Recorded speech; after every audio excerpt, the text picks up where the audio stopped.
So yeah, basically, still people are here, right into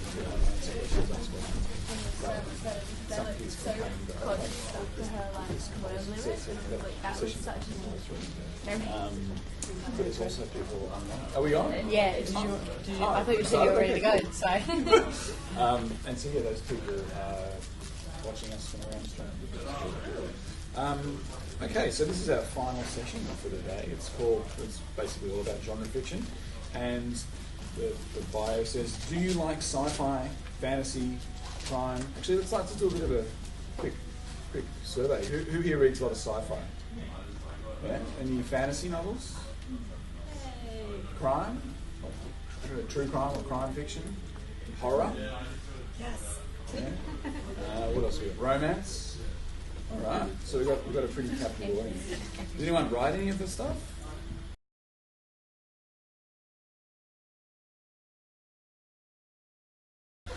Okay.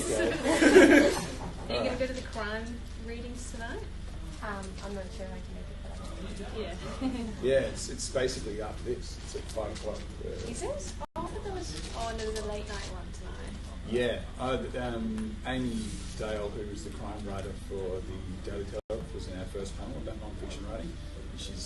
I know hers is about bad guys. Yeah, that's on 5 o'clock today. So, what's his first name?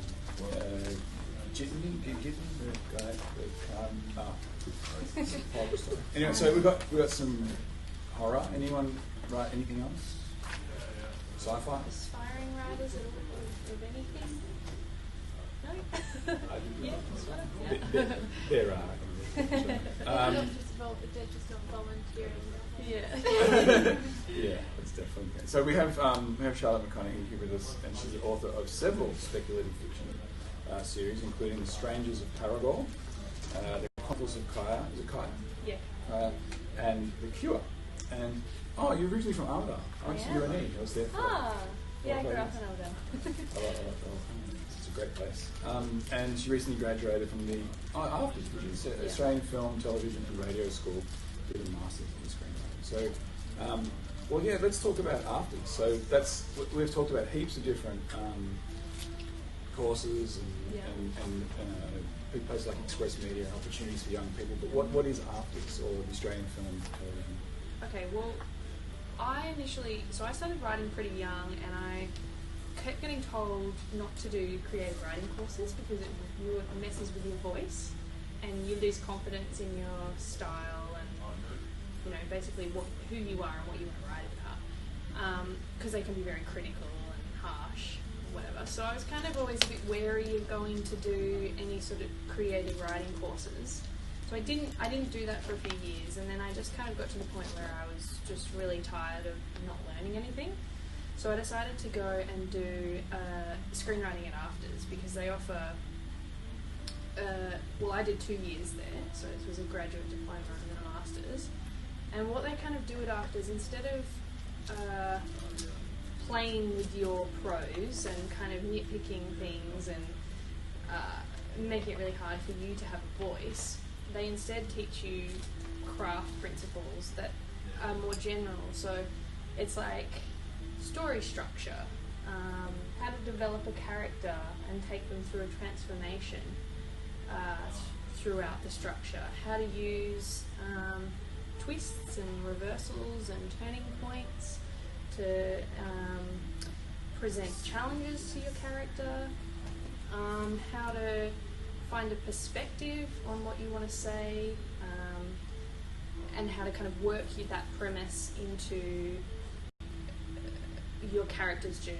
So it's like really good foundational stuff that you just learn so much from, and then it gives you the freedom to then go and really kind of explore your own writing when you've got that really great basis. So that's pretty much what you do at AFTRS. That's interesting. So the skills that you're learning there are generally applicable across any of those genres that you're writing in? I think so, yeah. I mean, it's about film and television, but you do a lot of genre work at AFTRS. So we studied science fiction, we studied horror, and we studied Magic Realism, I think, was the third one. So it's kind of like a fantasy thing. And I found that all that genre stuff, and even just the general story principles, helped me so much. Like, I got out of there and I rewrote a book that I'd written kind of a few years before and hadn't really had any luck with. And then once I kind of had those tools under my belt, I rewrote it and it got picked up straight away by a publisher. So yeah, it just really helps you kind of, I don't know, figure out what you're doing wrong and how to strengthen your work. Can you remember any off the top of your head, any great tips that you might have picked up that the young writers might be able to apply to what they're doing? Yeah. Well, we do a lot of character work. So for me, character's key. You can sort of, everything that is around the character can kind of be fixed or worked on or improved. But if you don't start with a really strong character who's got flaws, goals, you know, who's clearly motivated, you can give them a wound. You want to start out with a character who's set in a pattern of behaviour that's not good for them. And then over the course of your book or film or whatever you're writing, you want to present them with challenges that confront them with their own flaws and teach them to overcome them, to transform or to evolve. Just, yeah, that's one of them. Yeah, I'm a teacher, and one of the things that we do when we do creative writing, I get them to answer this questionnaire. There's a couple online if you look for just, I don't know, character profile questions, and yeah, they can be really tangential. Like, you could be asking, you know, things that are really wild. Like, okay, you're looking in your character's cupboard. How many pairs of shoes have they got? And like, you go, I would never think about that about a character. But it opens up something, and then suddenly you're inside their head, and you can see them in a totally different way. Yeah, absolutely. The more detailed, the better. Because what you want is a human being that doesn't feel like a cardboard copy of a type of character. You want someone who feels really truthful, really authentic. They behave in a way that you sort of recognise in yourself or in the people around you. As detailed as you can get, the better. Yeah, totally. Yeah, and if you can answer those questions, then it means you're definitely doing that. Yeah. And so, well, I've mentioned the three series that you've written. Is anyone familiar with Charlotte's work? It's fine. I won't be offended if you're not. Do you mind telling us a little bit about what each one of those is about? Yeah, sure. Is that okay? Well, the first series that I started writing when I was in year 9, and it was I was just desperate to write something that was really epic and full of kind of adventure and romance and magic and, you know, everything's sort of fantastical. So that series is kind of like my baby in a way. Which one's that one? That's the Strangers of Maribor series, but it never ended up getting, oh my god, it went through a kind of a strange publishing drama. So the first two got released, and then the publishing company kind of went under. So it kind of got halted midway. But anyway, I'm still kind of constantly thinking about, should I finish it? Should I rewrite it? I feel like I've sort of moved a bit beyond it now, because I'm writing, I've got 2 other series. So the next one was, that first series is about a group of teenagers who go into another world. It's like medieval fantasy. Then my second series, which was the Chronicles of Kaya, is based on Viking history, and but set in a fantasy world, and it's kind of a romance as well as a fantasy novel. It's about people who die in pairs. So when one of them dies, the other does too, and the first woman to ever not die when her partner dies, and her kind of quest. And then the third series I have is called The Cure, and it's a dystopian sci-fi series about a future in which negative emotions are getting cured, and what that kind of does to society. And there's a young woman, she's a sort of like a resistor, her kind of journey amongst that. That's cool. I mean, there must be separate challenges writing in very different genres. Yeah.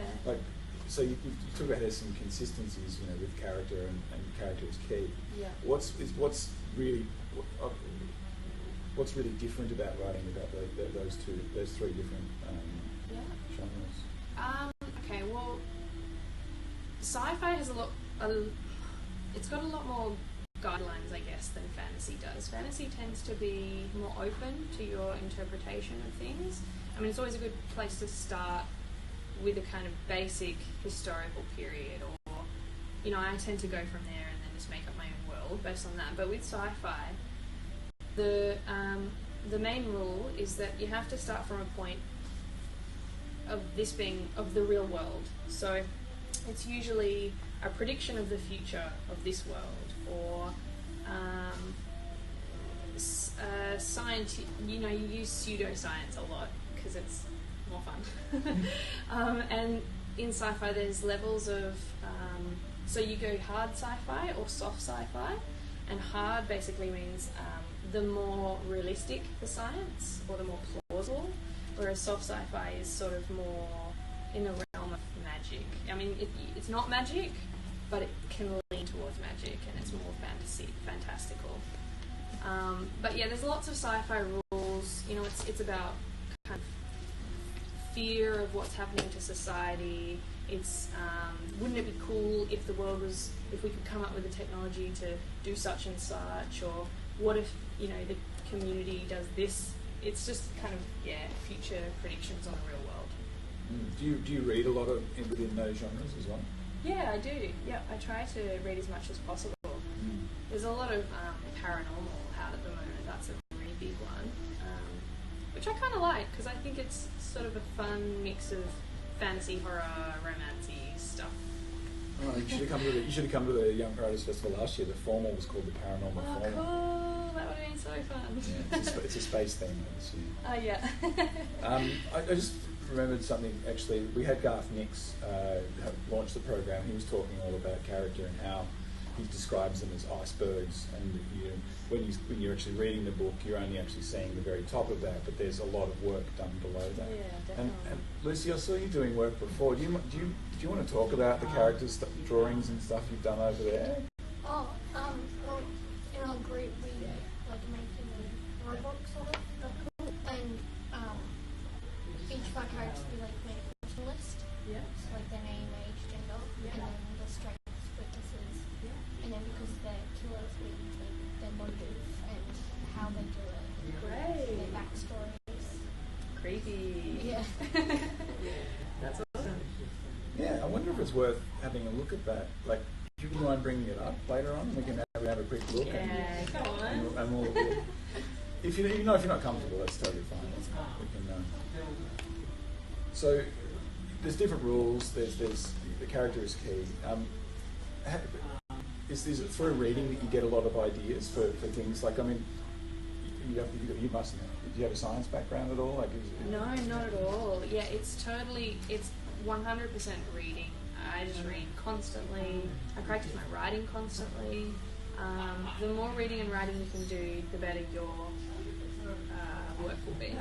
And you can find ideas everywhere. I used to get so many ideas from books of mythology and old fairy tales, and I don't know. Honestly, ideas are just kind of everywhere. But as long as you're reading, and that's how you get better and better, and develop your voice, your taste, what you like to read about, what you like to write about. It's just practice. So, just thinking, because I teach Viking history in year 8 history. So, if you imagine you're in class and you're thinking about all the potential stories that could be happening, is that what you're doing? Yeah, when you're reading? totally. Yeah. I mean, I did ancient history in high school, and I loved it because it's kind of we learnt about battle strategy and the Spartans in ancient Greece and all that sort of stuff, and that's just that's so rich for fantasy stories.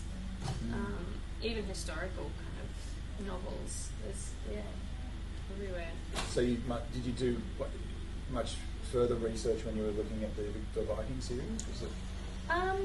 Yeah. it's good to kind of definitely, like, I needed to have a good basis for general sort of day-to-day stuff, like how they functioned, but then, you know, you don't want to, I wanted to kind of move away from that as well and give it my own kind of interpretation. But yeah, you definitely need to do research. Yeah, I've heard that a friend of mine, she was writing a book about Paris in the 20s, and she was just doing research after research, and then a friend of hers just finally said, you know enough, you know, You can get really bogged down in it. Yeah, definitely. I think you have to find the point where the truth is stifling your creativity, and know that you can kind of take it on your own. Has anyone got a question specifically about a genre for Charlotte that they want to ask about how she goes about getting an idea or structuring it or anything like that? No? We can come back to it. So you were saying you were writing in high school, year 9? Yes. How did that manifest itself? Was it were you writing the book? Or? Yeah. Well, it came about because I wrote a short story for my English class, and my teacher wrote, I think he wrote in the comments, good, but very cliched. So I was like, no! I'm going to prove him wrong. And so you weren't aware of the cliches, or you? That was my own enjoyment of the genre, I think. Like, I don't know, I can't remember what the story was about, but it was like I just wanted to be lush and kind of, and it was super over the top, like it was totally melodramatic. But I just remember thinking, well, you know, if I want to write something like that, then I'll write something like that, and I don't need you to tell me it's cliched. So I decided to, write my novel, and that's when I started doing that. And I used to run home from school every day. It's a miracle I graduated. I never did my homework. It was really bad, but anyway, I did.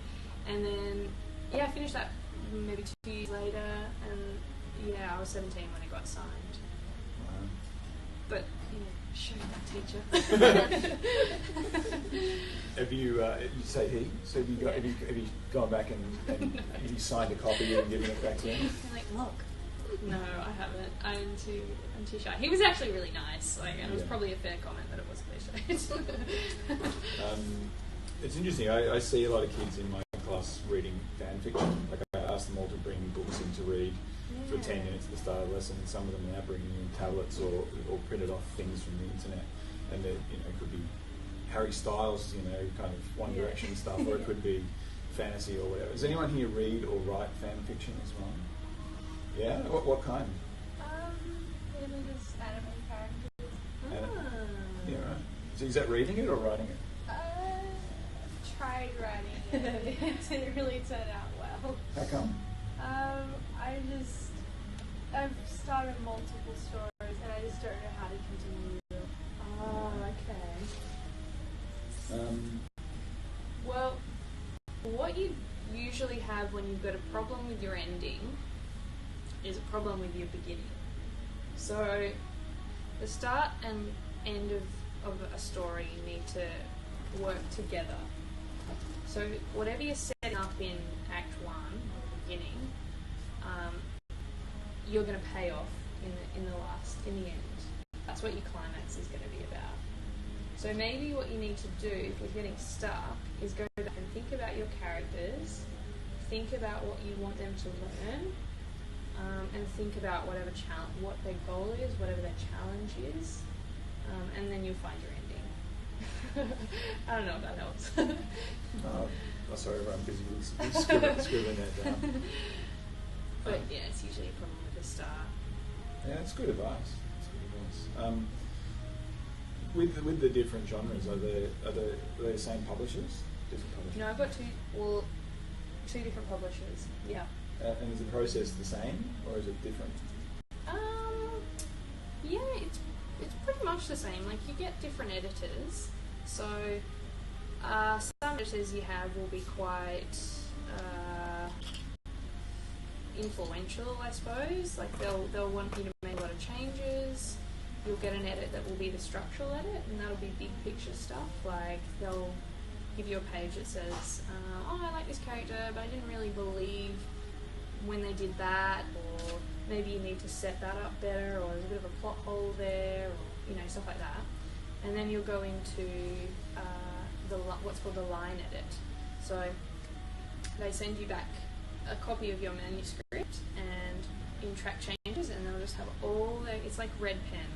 They just go through it and they'll change words, or they'll delete sentences, and then of course, you get some editors who just totally mess with the whole thing, and you just feel like, why am I sort of doing this? I feel like they're getting rid of all the pacing, all my voice, whatever, but you can't be too precious about it. You need to find the balance between trusting them and letting the little things go, and standing up for when you know that you've done something specifically, and being able to say, no, this is why I did that, and I want to keep that. I want to fight. So you just pick your battles, pick what you want to fight for, and then some editors won't kind of do anything. Like they'll just tidy up a bit of punctuation. So it just depends what kind you get. Yeah. We also been talking about his relationship with his editor and saying it's basically like a romantic relationship in that it's this kind of give and take. But it's I just kind of lost my train of thought there. You do have to. Your editor can be your best friend for sure. If they don't sort of get you or click with you or whatever, it can be a real struggle. Oh, I remember what I was going to ask. We haven't actually booked. This doesn't come up. Did you explain the difference between a line edit and a structural edit? Yeah. We haven't actually talked about. Yeah, sure. How that works. Well, so the structural edit is the overall stuff, the big story beats. Stuff that doesn't make sense. Characters behaving in a certain way. That's like over the course of the entire book. The whole book, yeah. So my structural edit for my last book came back and it was like 7 pages. It was pretty big, but when you break it down, it's one of my biggest structural edits was the romance moved too quickly. So that was a big one for me because it meant I had to go back and I had to shift all the scenes between the two main characters and reevaluate how the arc of it was going to work. So it was a fair bit of rewriting, but it was fine. It worked out well. So that's an example of a structural edit. And the line edit is it's sentence by sentence, word by word. So when you're doing it, like when you have a structural edit, before that, do you get to something where you get like palm cards and like this will happen here and that'll happen there? How do you go about plotting your stories? I don't do that. What I do is, I've got a pen. Yeah. I can borrow. Do you want some paper? I've got some. I have a pen. Thanks. Okay, so this is kind of my little cheat sheet that I do. You go 3 acts, okay? So you've got beginning, middle, end. It's really basic. Then what I do is I divide my acts into 2.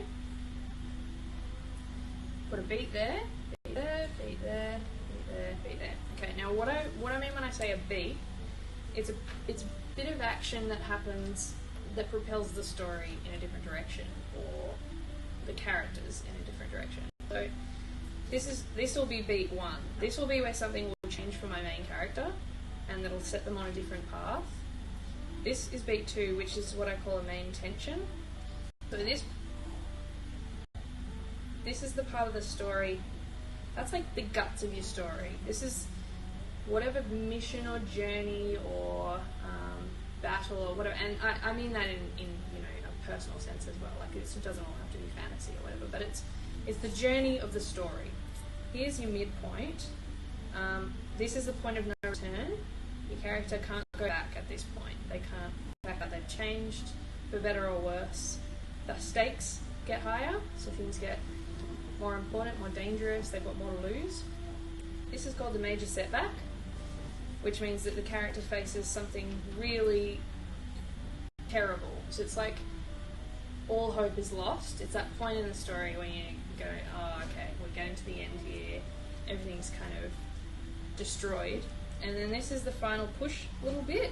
So they've got to find the courage to face whatever they need to face despite this terrible major setback. This is the climax where it all comes to a head and you're tying up everything in the story, and then you've got your aftermath. So that's what I map out. Basically, I go through and I think, alright, I want my character to do blah blah blah. At this point, they'll be doing that. At this point, they'll be doing that. And then I just keep my 5 beats in mind the whole time I write, and I have something to write to.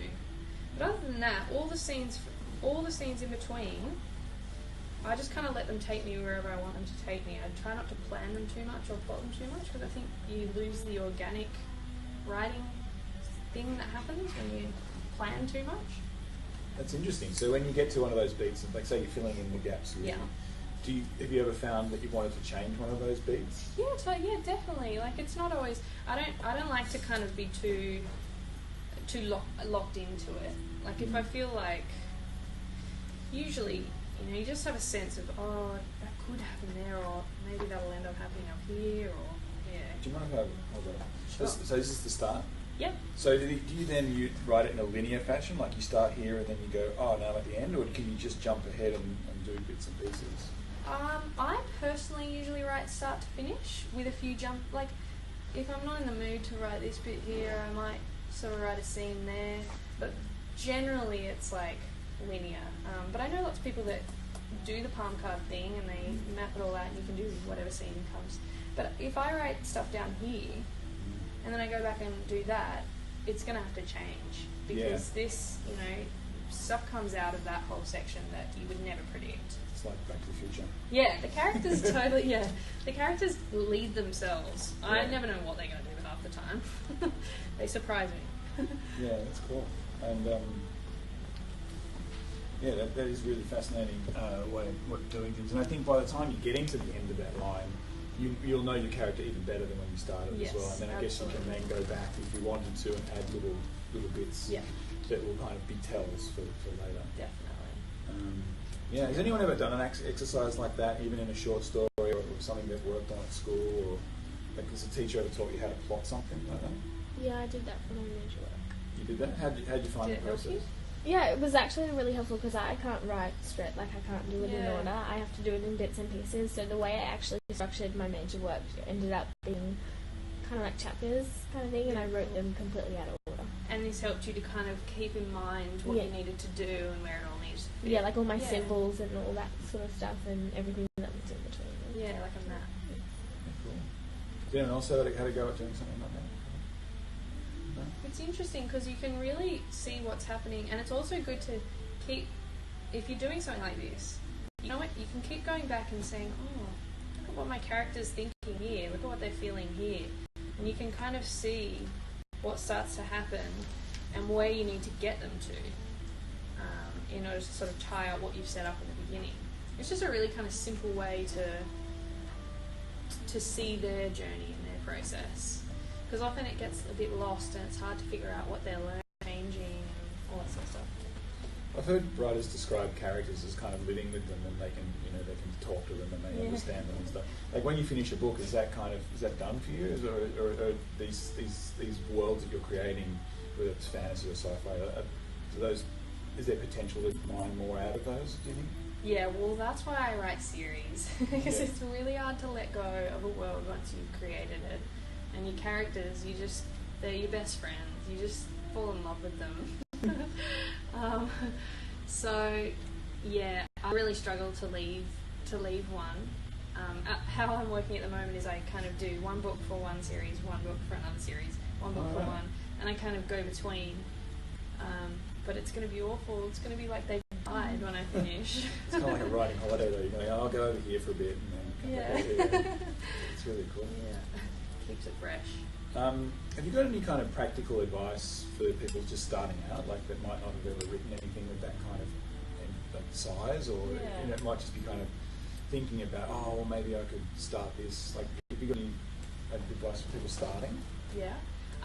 Well, firstly, don't be daunted by the task of a book. You're just going to do it at your own pace. It'll take as long as it takes. Don't worry. Don't look at it as this enormous scary, terrible thing that you've got to do. It's just little, enjoy yourself while you're writing it. You're writing it, what you love, what you'd want to read. Don't be guided by the trends of the time. Just honestly, just follow kind of what you feel you want to write about, because you've got to love it for the whole process. Otherwise, you're just gonna never finish it. What's your favourite part of that process? Oh, I like it all. I don't know. I love it. I love every scene. But I make sure that I love every scene, because if I'm writing a scene that is boring to me, it's going to be boring to everyone else. So do you even love editing, like the bit where you've kind of finished it and now you've got to... Yeah, I do, because I feel like that's it's about making it better, and it's not about you. You've got to take your ego out of it.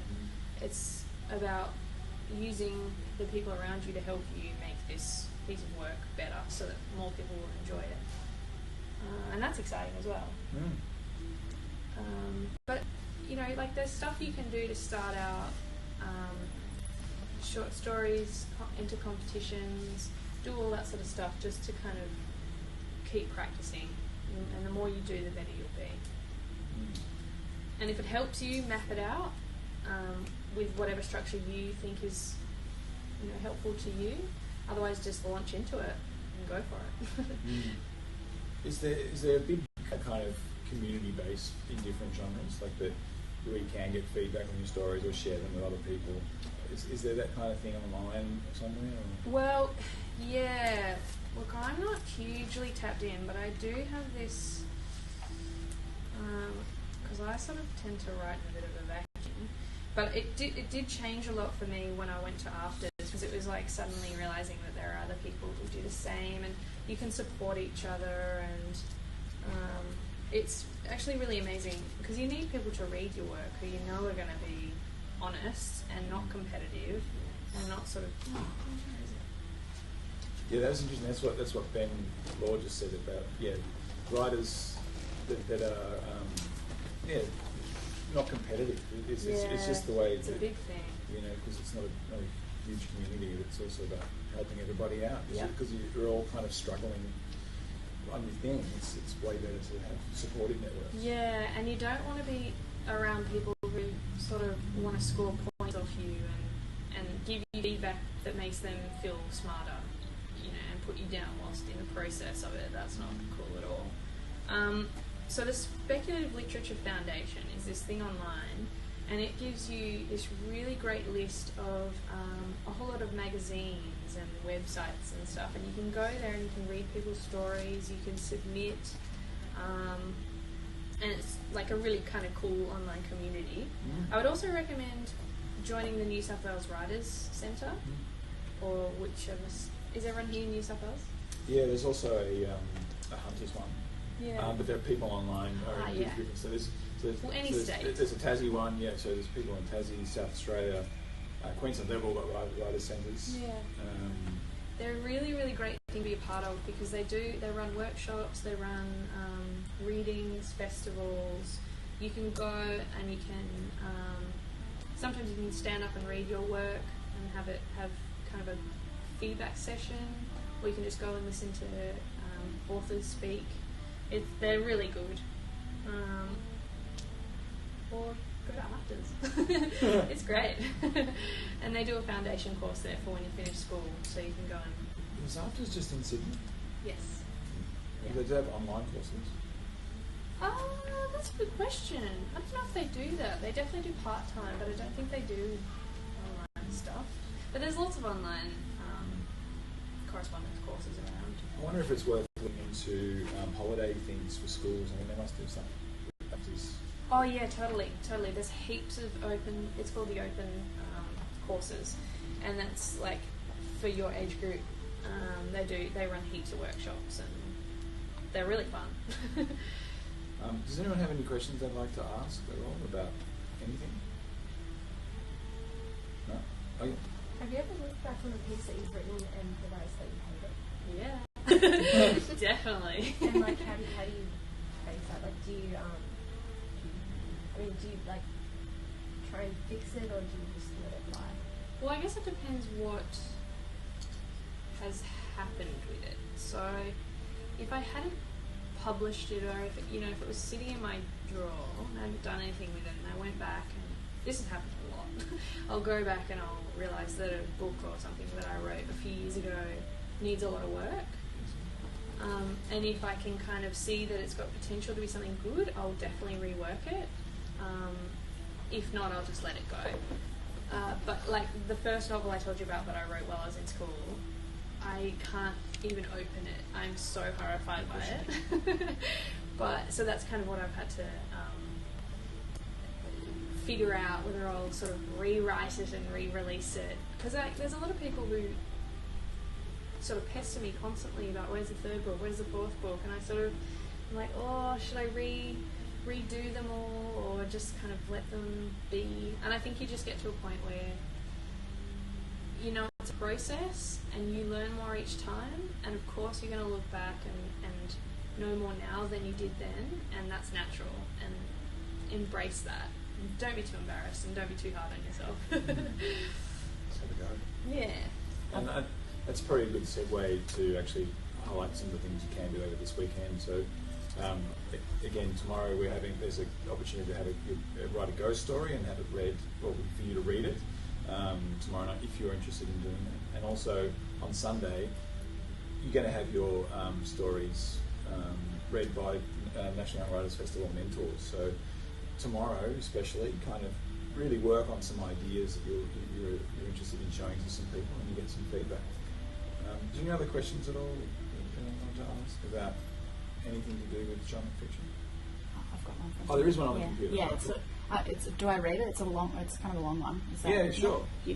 So, do you think it's okay to write something outside of the genre you're normally exposed to? For example, I've never read any sort of dystopian or futuristic novels or wrote in that genre.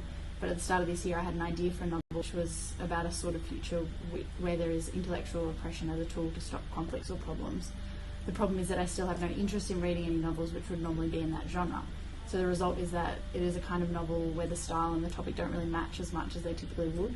Is that something which has the potential to be a problem, or can it work stylistically? Yeah, that's a great question. I normally would sort of say that, it ties back into the whole write what you love. So you kind of want to know a bit about the genre, but at the same, I would normally sort of just say write in the genre that you love to read, because it's going to come more naturally to you. But I also would never tell you to disregard an idea just because you don't know much about it. So if you've got an idea that you're really passionate about, write it, see where it takes you. Don't worry too much about the constraints of a genre or a style or whatever. Find your own style, your own voice. There's something in that you obviously are responding to, so go with it, definitely. And maybe that kind of means that you are interested in that genre, you just haven't figured it out yet. Yeah, I found the right book. Yeah, totally. Yeah. If there's any more questions? All right. One more.